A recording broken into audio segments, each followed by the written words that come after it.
Traffic সিগন্যালিংকে control করে আর কি। আপনি এমনিতে তো আপনাদের টাইমিং অনুযায়ী ট্রাফিক সিগন্যালগুলো পান, তো এখানে আমাদের স্পেশালিটি যেটা সেটা হলো যে কিছু এক্সটার্নাল কিছু কন্ডিশন আমরা দেখেছি যে গাড়ির সংখ্যা বেশি কিনা কিংবা কোনো রাস্তা ব্লক কিনা, সেক্ষেত্রে আমরা কনসিডার করে টাইমিংটাকে ওগুলো কন্ট্রোল করি।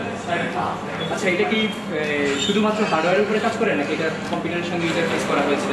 মেইনলি সিগন্যালিং যে অ্যালগোরিদমটা সেটা সফটওয়্যার দ্বারা ইমপ্লিমেন্টেড, কিন্তু বাকিগুলো তো হার্ডওয়্যার দ্বারা ইমপ্লিমেন্টেড হয়েছে। আচ্ছা, আমরা এখানে দেখতে পাচ্ছি কিছু পার্টস আছে, এই পার্টসগুলো কী ধরনের? এগুলো বেসিক্যালি সব ডিজিটাল আইসি।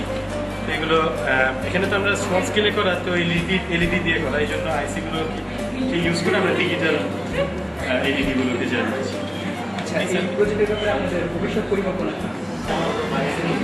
মানে এটা কি আমরা আমাদের বাংলাদেশের জন্য আপনারা ইমপ্লিমেন্ট করতে আগ্রহী হবেন নাকি এখানেই?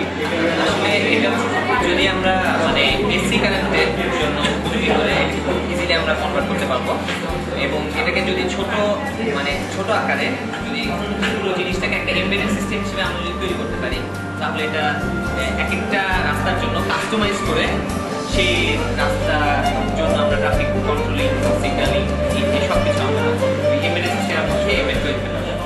আচ্ছা, আপনারা এখানে যে ইন্টারফেসিং করেছেন এটা আপনি কোন কোড দিয়ে করেছেন? এটা আমরা করছি প্রিন্টার কোড, এলপিটি 1 কোড, সেই কোড। আপনাদের অসংখ্য ধন্যবাদ।